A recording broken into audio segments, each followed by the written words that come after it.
নমস্কার বন্ধুরা, আজকে আপনাদের এই ভিডিওর মাধ্যমে নিয়ে যাব সিকিমের এক অফবিট ডেস্টিনেশনে। যদি পাহাড় ভালোবাসেন, নির্জনতা পছন্দ করেন, পাখির ডাক শুনতে শুনতে প্রকৃতির বুকে এমনি হেঁটে বেড়াতে চান, পাহাড়ের রানী লাল গোলাপি সাদা রডোডেন্ড্রনের জঙ্গলে হারিয়ে যেতে চান, তাহলে এই ভিডিও আপনার জন্যই।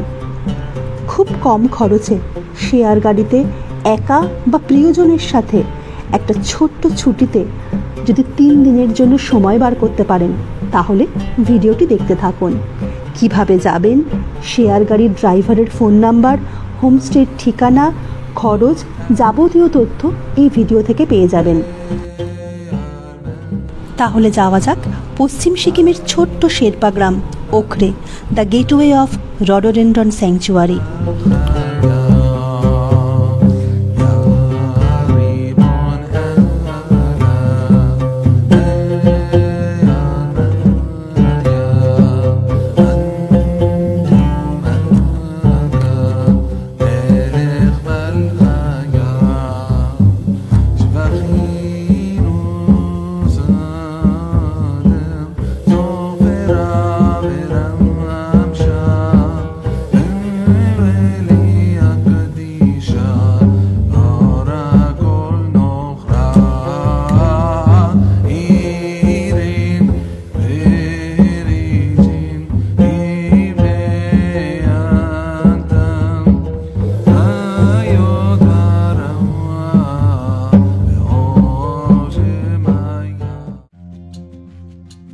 রাত 8:35 13149 কাঞ্চনকন্যা এক্সপ্রেস শিয়ালদার 12 নম্বর প্ল্যাটফর্ম থেকে ছাড়বে।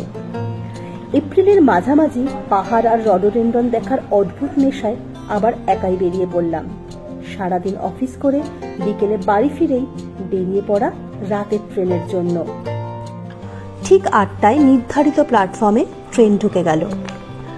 জীবন যখন একঘেয়েমির কুয়াশায় ঢাকা, তখন এক রাতে কুচিকচিক ট্রেনে উঠে পড়লেই সকালেই স্বর্গের দরজা শিলিগুড়ি। এইবার কোচ নাম্বার খুঁজে সিট নাম্বার মিলিয়ে নিজের সিটে বসে পড়া, আর বাড়ি থেকে আনা রুটি আর আলুর দম খাওয়া, ব্যাস তারপরেই ঘুম।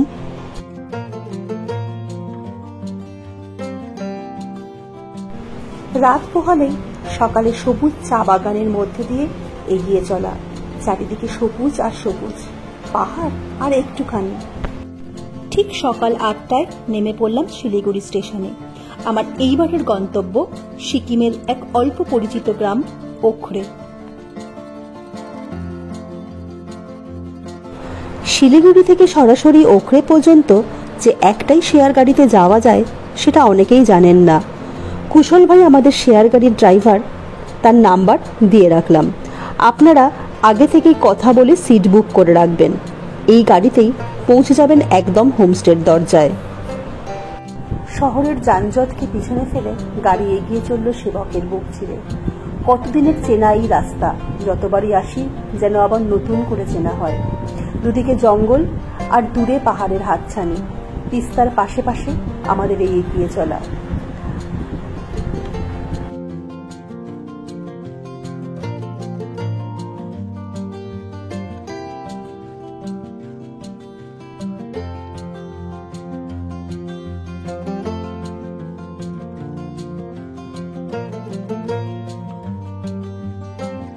সকাল থেকে কিছুই খাওয়া হয়নি, তাই মাঝে খেয়ে নিলাম চিকেন মোমো। পাহাড়ে এসে মোমো খাওয়ার সুযোগ হারাতে চাই না। শিলিগুড়ি থেকে ওখরের দূরত্ব 130 কিলোমিটার, সময় লাগে 6 থেকে 7 ঘন্টা। গাড়ি ভাড়া করলে ছোট গাড়ি পড়বে 5000 টাকা, আর বড় গাড়ি হলে 6000 টাকা। আমি শেয়ার গাড়িতে যাচ্ছি।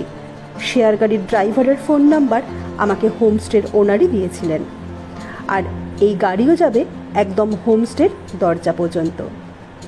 তবে এই পথে সরাসরি ওখরে যাবার শেয়ার গাড়ি কিন্তু খুব কম।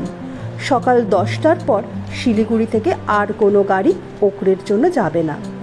সকাল 10টায় শিলিগুড়ি এসএনটি বাস টার্মিনাসের সামনে থেকে কেবলমাত্র 2টি গাড়ি ছাড়ে, যাতে চেপে সরাসরি পৌঁছতে পারেন ওখরে। এছাড়াও আর একভাবে যেতে পারেন এই রডোডেন্ড্রনের দেশে। যে কোনো শেয়ার গাড়িতে করে চলে আসতে পারেন জোরথাং বা সোমবাড়িয়া।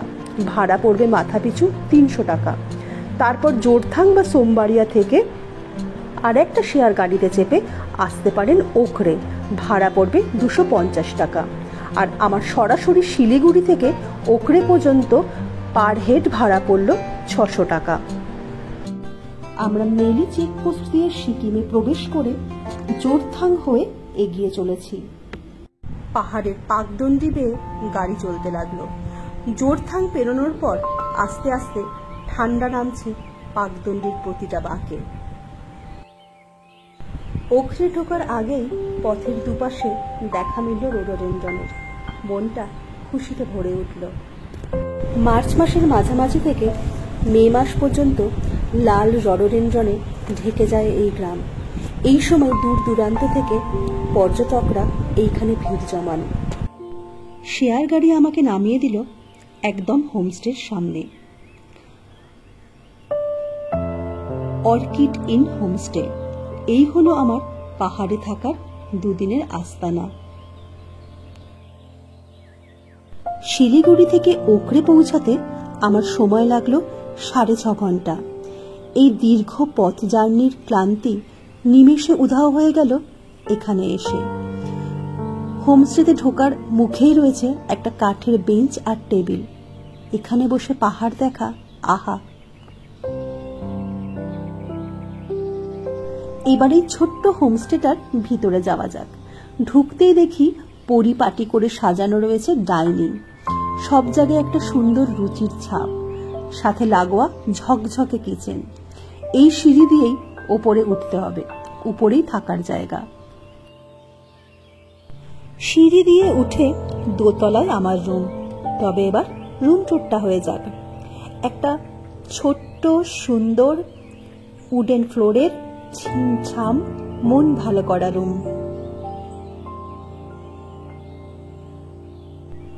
ঘরের একদিকে বড় বড় কাচের জানলা, আর জানলার পর্দা সরালেই সবুজ পাহাড়ের হাতছানি।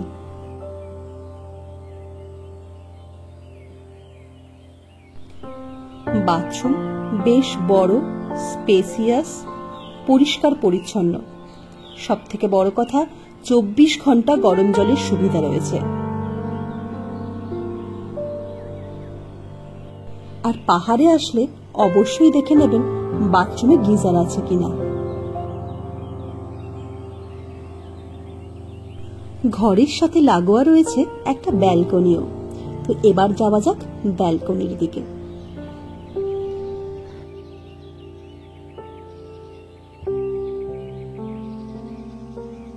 বারান্দার এক পাশে রয়েছে রোডোডেনড্রন গাছ, আর এক পাশে রাস্তা চলে যাচ্ছে হিলের দিকে।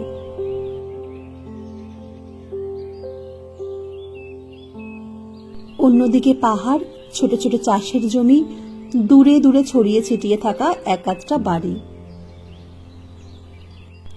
এইবার ঝটপট স্নান সারতে হবে। স্লিপার ও তোয়ালে রুমেই দেওয়া আছে।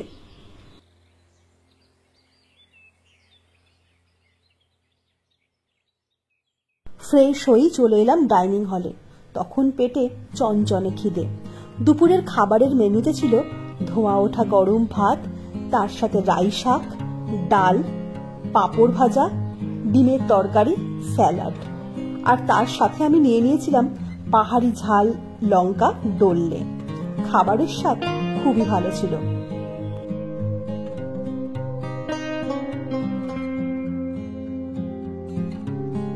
জমিয়ে লাঞ্চ সেরে গ্রামে হাঁটতে বেরোলাম।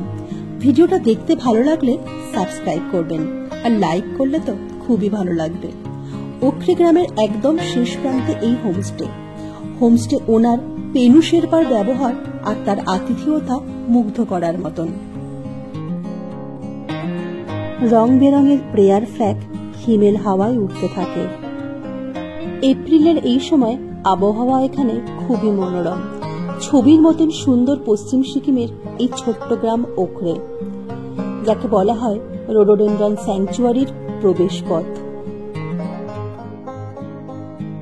আগামীকালই এখান থেকে বেরিয়ে পড়ব হিলে ভার্সে ট্রেকের জন্য। যদি ট্রেকে নাও যেতে চান 2-1 দিনের জন্য এই গ্রামে ছুটি কাটিয়ে যেতে পারেন। চারিদিকে রডোডেনড্রনের বন, ছোট ছোট চাষের জমি, লোকাল লোকজন বলতে সামান্যই কয়েক ঘর শেরপা, যাদের বাড়িগুলোই আজ হয়ে উঠেছে হোমস্টে, পর্যটকদের একমাত্র থাকার ঠিকানা। এই গ্রামে ঢুকতেই প্রথমেই অভ্যর্থনা জানাবে গোলাপি, লাল, নানা রঙের রডোডেনড্রন, যার রূপে পথ হারানোর পালা, কারণ এই যে গুড়াসের নিজের দেশ। এটা হলো এখানকার আর একটা জনপ্রিয় হোমস্টে, বোধি ভিলা। এটি অনেক পুরনো হোমস্টে। তো আমি যখন বুক করেছিলাম তখন এখানে জায়গা পাইনি, সব রুম বুক ছিল। তাই আমি এর ঠিক উল্টো দিকে অর্কিড ইন, যেখানে এখন আছি, সেই হোমস্টেতে বুক করেছি।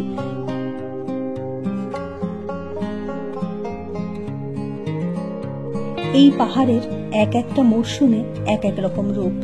মার্চের শেষ থেকে মে মাস পর্যন্ত আগুন রঙা গুড়াসের বাহার, তখন ঠান্ডাও কম।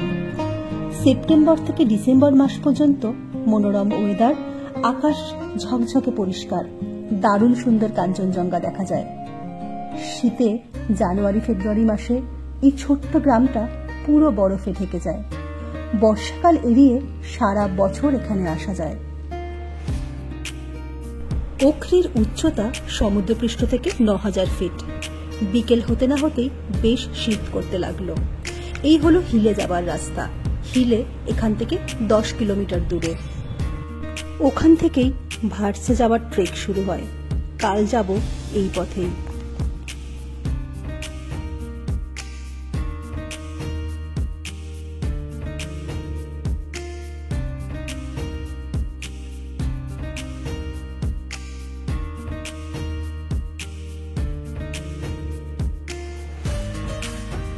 পরন্ত বিকেলে পায়ে হেঁটে জঙ্গলের রাস্তা ধরে আশেপাশে ঘুরে বেড়াতে লাগলাম।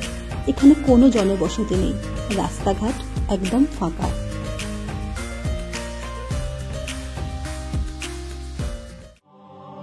হোমস্টের থেকে বেশ খানিকটা উঁচুতে এই মনাস্ট্রি। অনেকগুলো সিঁড়ি ভেঙে এখানে উঠতে হয়। 1921 সালে এই মনাস্ট্রি তৈরি হয়েছে। নাম পেমাচলিং শেরপা গুম্পা। ঘন ঘন ঘণ্টার ধ্বনি, চারিদিকে অদ্ভুত নিস্তব্ধতা, কোথাও কেউ নেই। সন্ধ্যা নামছে পাহাড়ে।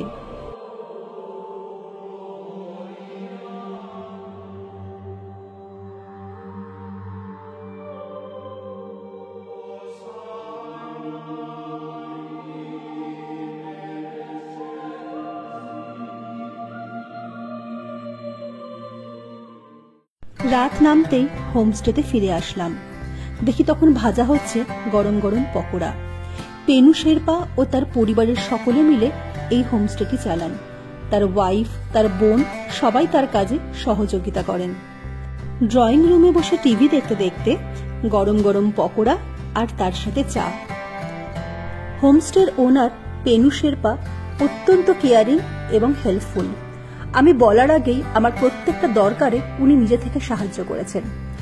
এখানে থাকা খাওয়ার কস্টিংয়ের কথা তো এখনো বলাই হয়নি।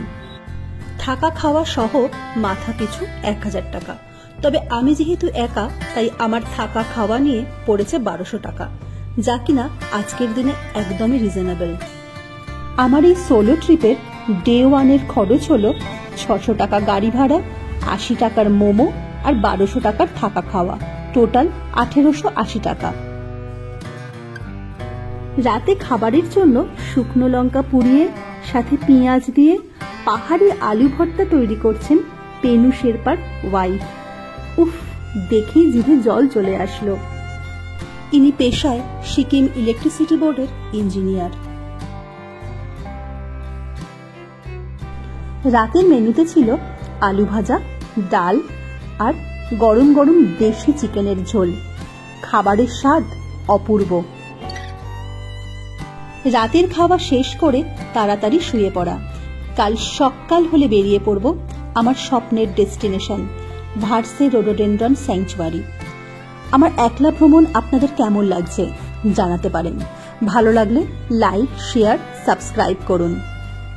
হিলে থেকে জঙ্গলের মধ্যে দিয়ে 5 কিলোমিটার ট্রেক করে পৌঁছে গেলাম রডোডেনড্রনের দেশে।